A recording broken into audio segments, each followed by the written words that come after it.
So I've got a Aprilia 660 one start. The owner tells me it's been laid up for a little bit.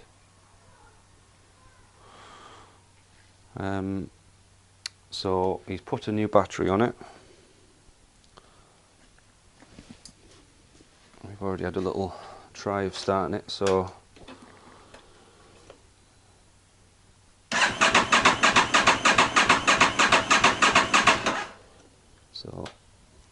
first thing I'm going to do is I'm going to plug in with Texer, see if we've got any issues.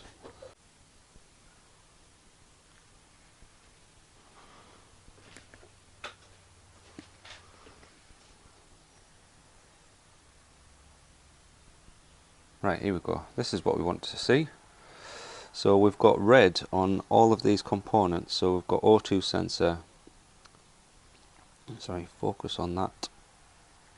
So we've got O2 sensor 1 and 2, injector 1 and 2, secondary air valve, coil. So all of these are red, which means that they're an active fault. What I'm going to do, I'm going to erase all these faults and see if they come back.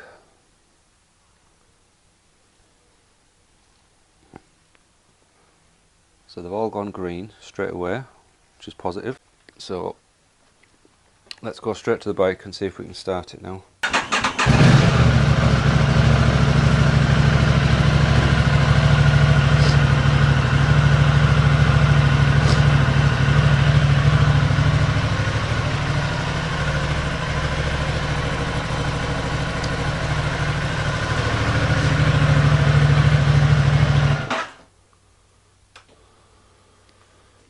So that's quite bizarre.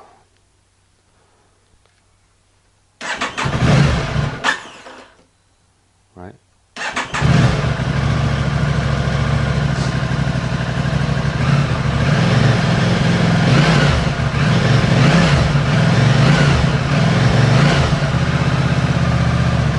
The engine warning light is still on, so there's got to be an issue.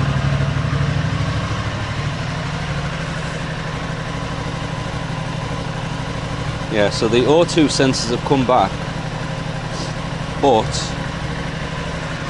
let me just quickly knock this off. I'll just quickly knock that off so you can hear me. So because all these faults, so we've still got this issue on the drive-by-wire. So what I think it needs to do with a lot of modern vehicles, you've got to run the engine up to temperature for it to calibrate and to learn everything. So yeah, it's hard to say. I mean, it could have reset itself somehow, like over that length of time when the battery's gone flat. It might have gone into a reset sort of status and shut everything down. I don't know the ins and outs of these sort of bikes.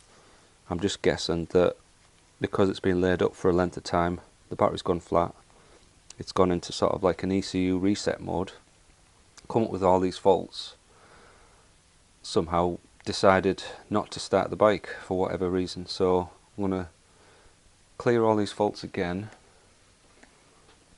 and I'm going to start it up again, and I'm going to let it run up to temperature. So that'll be until the fan comes on, really.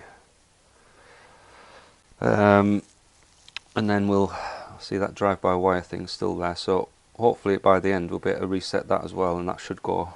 So that final fault that's still there, yeah, I'm hoping that'll clear it.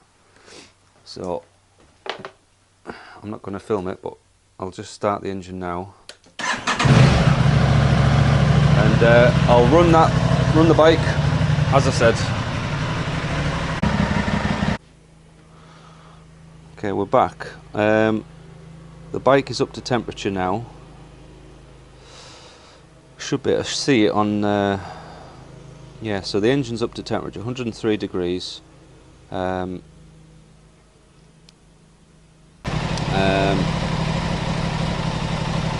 what I was going to try, yeah, is clear errors here to see if we can get it to do that. And then,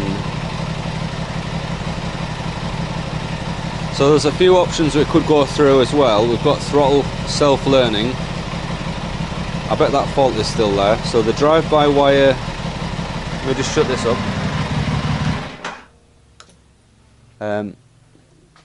So the drive-by-wire is still there, so I think there's got to be a way of resetting that. So I'm going to go with throttle self-learning, because that's got to be where the problem's coming from.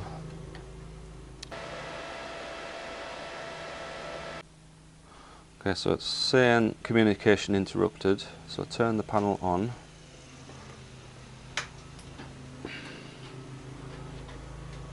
Press confirm. So the fault seems to come back again. So self-learning, drive-by-wire, self-learning. I mean,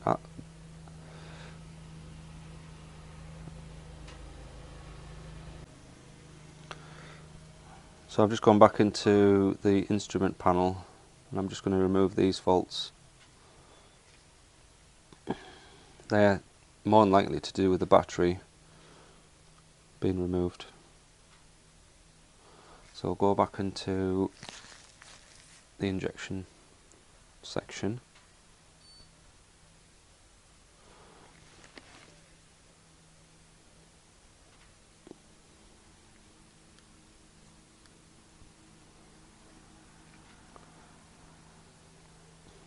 Right, that's impressive. So I'm not entirely sure how I've got rid of that fault code, but I did clear the errors in the dashboard and now it seems to be happy. So it could also be the fact that I've disconnected it and come back into it and everything's fixed itself. So this video, I don't think it's going to be that helpful to many of you, but basically if you've got a non-starting Aprilia 660, you're going to need to plug it into Texer, or you could try that Guzzi Diag program. I think that does a similar thing on these sort of bikes. So one last time, we'll start the bike up and just make sure that that engine warning light goes out.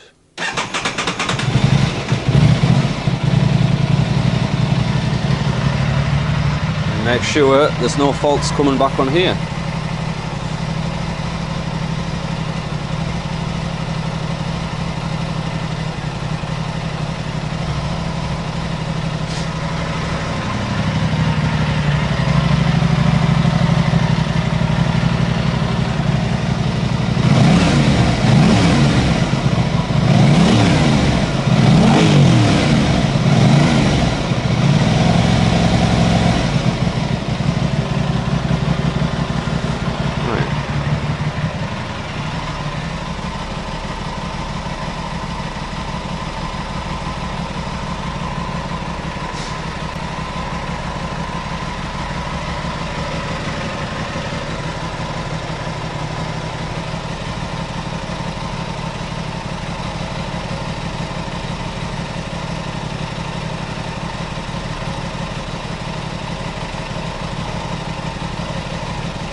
Right, so that's that. I'm going to just quickly summarise.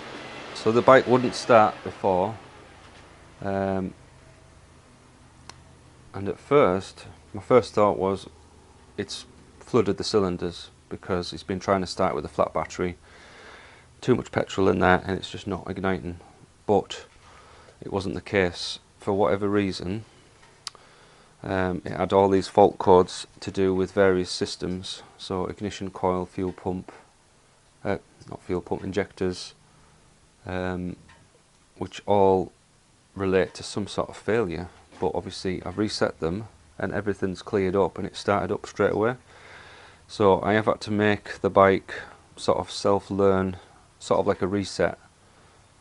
And then I've gone through various settings and reset various things, or tried to. And now the faults have all gone and cleared themselves. you do sort of see this sort of thing happening more frequently now. So bikes will actually have a problem or be not happy with certain situations, and then all of a sudden the fault goes away or it clears itself. So you've got to give the bike, in essence, a bit of time to get used to its situation. So don't just start the bike up like I did and run it for a few seconds and switch it off, because it's not gone through a full heat cycle. So this is what a lot of modern bikes are like now. So you've got to get comfortable with these sort of situations where the bike needs to do its thing. It's a bit more temperamental than the old bikes, the old analog bikes I'd like to call them. The digital bikes need a bit more time, really, I suppose, a bit more patience. So yeah, so I think that'll be the last we'll see of this bike, unless I get to do the MOT for him. So yeah, it's pretty much fixed. It's just a programming glitch. Anyway, so that's that bike fixed. Catch you on the next one, guys. Thanks for watching.